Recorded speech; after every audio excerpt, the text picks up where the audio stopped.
Joy ride learning stories में आपका स्वागत है। आज सुनिए सादत हसन मंटो की कहानी टोबा टेक सिंह, एक पागल, एक सरहद और एक सवाल। अगर आप चैनल पर नए हैं तो चैनल को जरूर सब्सक्राइब करें। चलिए कहानी शुरू करते हैं। बंटवारे के 2-3 साल बाद पाकिस्तान और हिंदुस्तान की हुकूमतों को ख्याल आया कि अखलाकी कैदियों की तरह पागलों का भी तबादला होना चाहिए, यानी जो मुसलमान पागल हिंदुस्तान के पागल खानों में हैं उन्हें पाकिस्तान पहुंचा दिया जाए, और जो हिंदू और सिख पाकिस्तान के पागल खानों में हैं उन्हें हिंदुस्तान के हवाले कर दिया जाए। मालूम नहीं ये बात माकूल थी या गैर माकूल थी।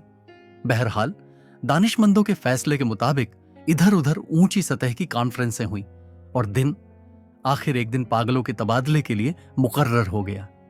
अच्छी तरह छानबीन की गई। वो मुसलमान पागल जिनके लवाहिकीन संबंधी हिंदुस्तान ही में थे वहीं रहने दिए गए थे। बाकी जो थे उनको सरहद पर रवाना कर दिया गया। यहां पाकिस्तान में चूंकि करीब करीब तमाम हिंदू सिख जा चुके थे, इसलिए किसी को रखने रखाने का सवाल ही न पैदा हुआ। जितने हिंदू सिख पागल थे सबके सब पुलिस की हिफाजत में सरहद पर पहुंचा दिए गए। उधर का मालूम नहीं, लेकिन इधर लाहौर के पागल खानों में जब इस तबादले की खबर पहुंची तो बड़ी दिलचस्प चीमें गोइयां होने लगी। एक मुसलमान पागल जो 12 बरस से हर रोज बाकायदगी के साथ जमींदार पढ़ता था, उससे जब उसके एक दोस्त ने पूछा, मौलवी साहब ये पाकिस्तान क्या होता है, तो उसने बड़े गौर फिक्र के बाद जवाब दिया, हिंदुस्तान में एक ऐसी जगह है जहां उस्तरे बनते हैं। यह जवाब सुनकर उसका दोस्त मुतमिन हो गया। इसी तरह एक और सिख पागल ने एक दूसरे सिख पागल से पूछा, सरदार जी हमें हिंदुस्तान क्यों भेजा जा रहा है, हमें तो वहां की बोली नहीं आती। दूसरा मुस्कुराया, मुझे तो हिंदुस्तान की बोली आती है, हिंदुस्तानी बड़े शैतानी आकड़ आकड़ फिरते हैं। एक मुसलमान पागल ने नहाते नहाते पाकिस्तान जिंदाबाद का नारा इस जोर से बुलंद किया कि फर्श पर फिसल कर गिरा और बेहोश हो गया। बाज पागल ऐसे थे जो पागल नहीं थे। उनमें अक्सरियत ऐसे कातिलों की थी जिनके रिश्तेदारों ने अफसरों को दे दिलाकर पागल खाने भिजवा दिया था कि फांसी के फंदे से बच जाएं। ये कुछ कुछ समझते थे कि हिंदुस्तान क्या तकसीम हुआ और ये पाकिस्तान क्या है, लेकिन सही वाकयात से ये भी बेखबर थे। अखबारों से कुछ पता नहीं चलता था और पहरेदार सिपाही अनपढ़ और जाहिल थे। उनकी गुफ्तगू बातचीत से भी वो कोई नतीजा बरामद नहीं कर सकते थे। उनको सिर्फ इतना मालूम था कि एक आदमी मोहम्मद अली जिन्ना है, जिसको कायदे आजम कहते हैं।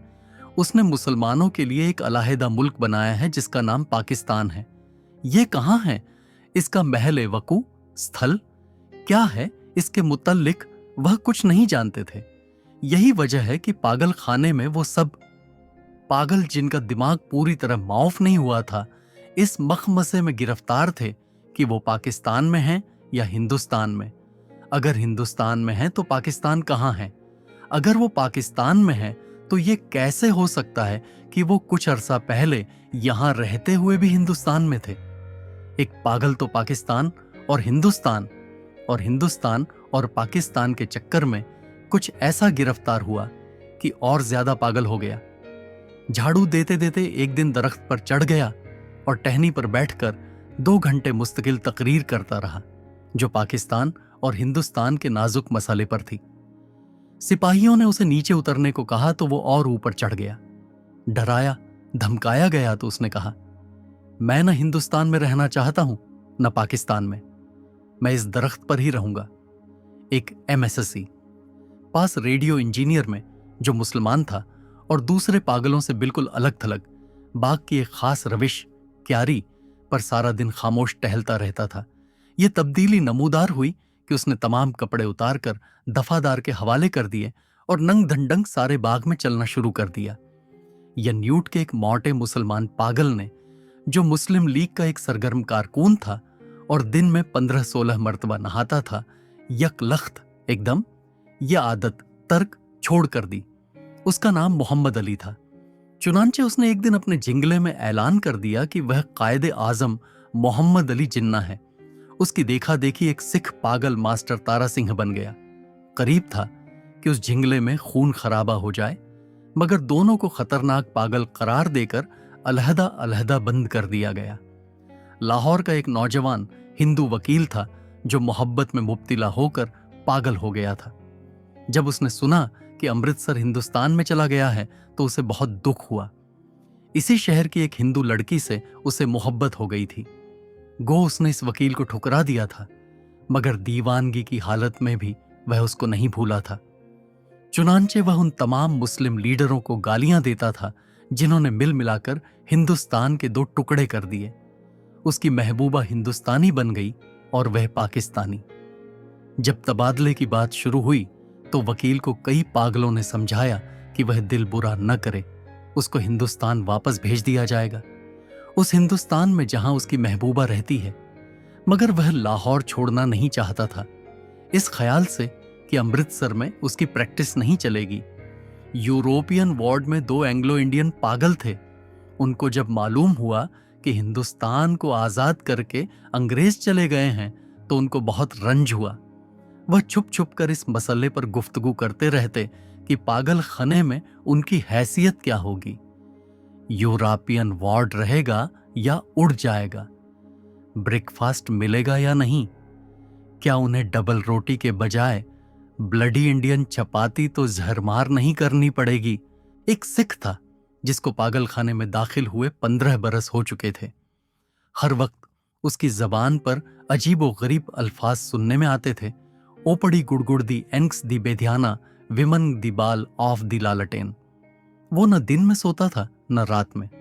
पहरेदारों का कहना था कि 15 बरस के तवील अरसे में एक एक लम्हे के लिए भी नहीं सोया, लेटा भी नहीं था।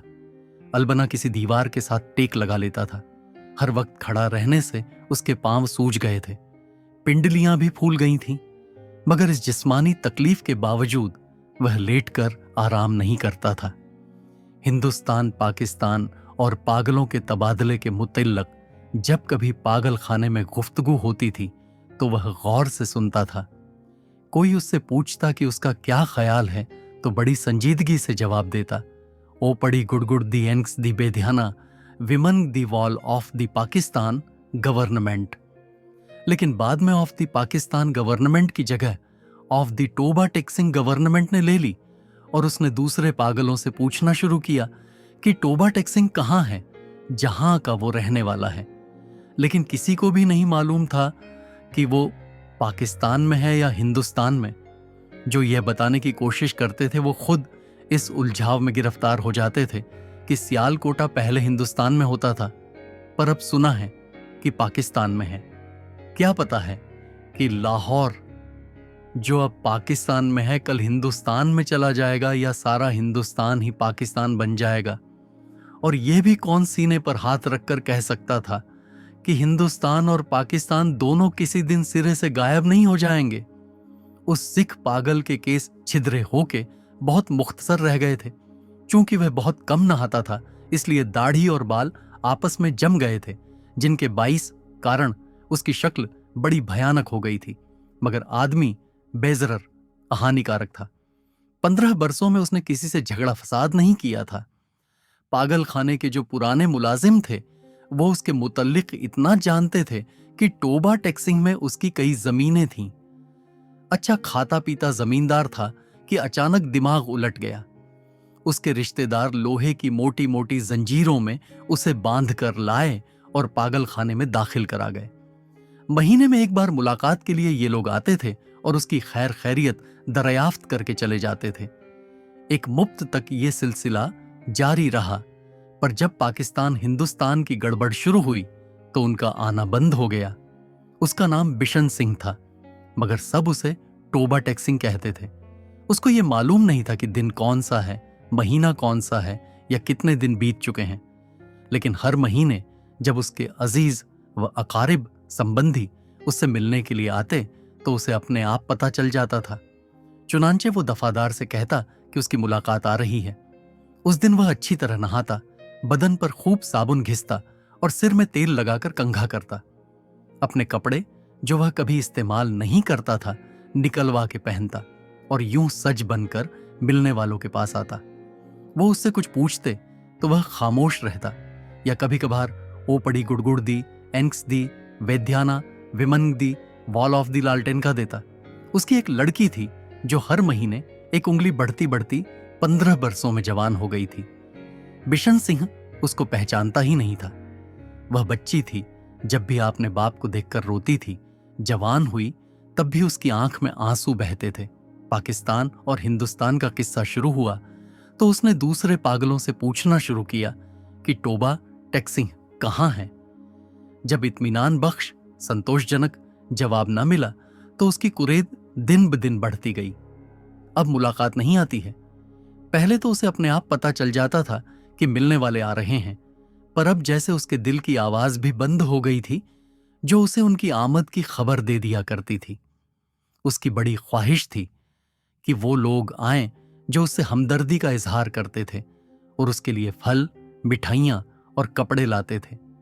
वो उनसे अगर पूछता कि टोबा टेक सिंह कहाँ है तो यकीनन वो उसे बता देते कि पाकिस्तान में है या हिंदुस्तान में, क्योंकि उसका ख्याल था कि वो टोबा टेक सिंह ही से आते हैं जहां उसकी जमीनें हैं।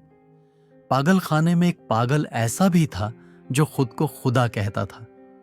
उससे जब एक दिन बिशन सिंह ने पूछा कि टोबा टेक सिंह पाकिस्तान में है या हिंदुस्तान में, तो उसने हस्बे आदत के अनुसार कहा लगाया और कहा, वो न पाकिस्तान में है न हिंदुस्तान में, इसलिए कि हमने अभी तक हुक्म नहीं लगाया। बिशन सिंह ने इस खुदा से कई मर्तबा बड़ी मिन्नत समाज से कहा कि वो हुक्म दे दे ताकि झंझट खत्म हो, मगर वो बहुत मसरूफ था, इसलिए कि उसे और बेशुमार हुक्म देने थे। एक दिन तंग आकर वह उस पर बरस पड़ा, ओपड़ी गुड़गुड़ दी, एंक्स दी, बेध्याना, विमंग दी, वालाफ, वाहे गुरुजी दा खलसा एंड वाहे गुरुजी की फतह, जो बोले सो निहाल सत सिरी अकाल। उसका शायद यह मतलब था कि तुम मुसलमान के खुदा हो, सिखों के खुदा होते तो जरूर मेरी सुनते। तबादले से कुछ दिन पहले टोबा टेक सिंह का एक मुसलमान दोस्त मुलाकात के लिए आया। पहले वह कभी नहीं आया था। जब बिशन सिंह ने उसे देखा तो एक तरफ हट गया और वापस आने लगा, मगर सिपाहियों ने उसे रोका। ये तुमसे मिलने आया है, तुम्हारा दोस्त फजलदीन है। बिशन सिंह ने फजलदीन को देखा और कुछ बड़बड़ाने लगा। फजलदीन ने आगे बढ़कर उसके कंधे पर हाथ रखा। मैं बहुत दिनों से सोच रहा था कि तुमसे मिलूं, लेकिन फुर्सत ही न मिली। तुम्हारे सब आदमी खैरियत से चले गए थे। मुझसे जितनी मदद हो सकी मैंने की। तुम्हारी बेटी रूप कौर। वह कुछ कहते कहते रुक गया। बिशन सिंह कुछ याद करने लगा। बेटी रूप कौर? फजलदीन ने रोक कर कहा, हां, वह भी ठीक ठाक है, उनके साथ ही चली गई थी। बिशन सिंह खामोश रहा। फजलदीन ने कहना शुरू किया, उन्होंने मुझसे कहा था कि तुम्हारी खैर खैरियत पूछता रहूं। अब मैंने सुना है कि तुम हिंदुस्तान जा रहे हो। भाई बलबीर सिंह और भाई बिधावा सिंह से सलाम कहना, और बहन अमृत कौर से भी। भाई बलबीर से कहना फजलदीन राजी खुशी है। वो भूरी भैंसे जो वो छोड़ गए थे, उनमें से एक ने कट्टा दिया है, दूसरी की कट्टी हुई थी, पर वो छो दिन की होके मर गई। और मेरे लायक जो खिदमत हो कहना, मैं हर वक्त तैयार हूं, और ये तुम्हारे लिए थोड़े से मरूंडे लाया हूं। बिशन सिंह ने मरूंडे की पोटली लेकर पास खड़े सिपाही के हवाले कर दी और फजलदीन से पूछा, टोबा टेक सिंह कहां है? टोबा टेक सिंह? उसने कद्रे हैरत से कहा, कहां है? वहीं है जहां था। बिशन सिंह ने पूछा, पाकिस्तान में या हिंदुस्तान में? हिंदुस्तान में। नहीं, पाकिस्तान में। फजलदीन बौखला सा गया। बिशन सिंह बड़बड़ाता हुआ चला गया। ओपड़ी गुड़गुड़ दी, एंक्स दी, बेध्याना, विमन दी, वॉल of the, Pakistan and Hindustan of the है फिटे मुंह। तबादले की तैयारियां मुकम्मल हो चुकी थीं। इधर से उधर और उधर से इधर आने वाले पागलों की फहरिस्तें, सूचियां पहुंच गई थीं। तबादले का दिन भी मुकर्रर हो गया था। सख्त सर्दियां थीं। जब लाहौर के पागल खाने से हिंदू सिख पागलों से भरी हुई लारियां पुलिस के मुहाफिज दस्ते के साथ रवाना हुई तो मुतल्लिका संबंधित अफसर भी हमराह थे। वाहगा के बॉर्डर पर तरफैन के दोनों तरफ से सुपरिटेंडेंट एक दूसरे से मिले और इब्तदाई कार्रवाई खत्म होने के बाद तबादला शुरू हो गया, जो रात भर जारी रहा। पागलों को लारियों से निकालना और उनको दूसरे अफसरों के हवाले करना बड़ा कठिन काम था। बाज तो बाहर निकलते ही नहीं थे। जो निकलने पर रजामंद होते थे उनको संभालना मुश्किल हो जाता था, क्योंकि इधर उधर भाग उठते थे। जो नंगे थे उनको कपड़े पहनाए जाते तो वो फाड़कर अपने तन से जुदा कर देते। कोई गालियां बक रहा है, कोई गा रहा है, आपस में लड़ झगड़ रहे हैं, रो रहे हैं, बक रहे हैं। कान पड़ी आवाज सुनाई नहीं देती थी। पागल औरतों का शेरोगोगा अलग था और सर्दी इतने कड़ाके की थी कि दांत बज रहे थे। पागलों की अक्सरियत इस तबादले के हक में नहीं थी, इसलिए कि उनकी समझ में आता था कि उन्हें अपनी जगह से उखाड़कर कहां फेंका जा रहा है। चंद जो कुछ सोच रहे थे, पाकिस्तान जिंदाबाद के नारे लगा रहे थे। 2-3 मर्तबा फसाद होते होते बचा, क्योंकि बाज मुसलमान और सिखों को ये नारे सुनकर तैश आ गया। जब बिशन सिंह की बारी आई और वाहगा के उस पार मुतल्लका अफसर उसका नाम रजिस्टर में दर्ज करने लगा, तो उसने पूछा, टोबा टेक सिंह कहां है, पाकिस्तान में या हिंदुस्तान में? मुतल्लका अफसर हंसा, पाकिस्तान में। यह सुनकर बिशन सिंह उछलकर एक तरफ हटा और दौड़कर अपने बाकी मांदा साथियों के पास पहुंच गया। पाकिस्तानी सिपाहियों ने उसे पकड़ लिया और दूसरी तरफ ले जाने लगे, मगर उसने चलने से इनकार कर दिया और जोर जोर से चिल्लाने लगा, टोबा टेक सिंह कहां है? ओपड़ी गुड़गुड़ दी एंक्स दी बेध्याना विमंग दी वॉल of the Toba Tek Singh and Pakistan.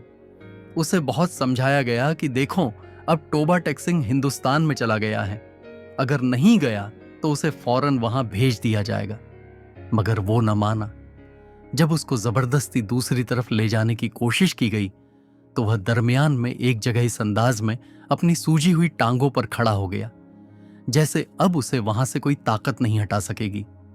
आदमी चूंकि बेजरर था, इसलिए उसे मजीद जबरदस्ती न की गई।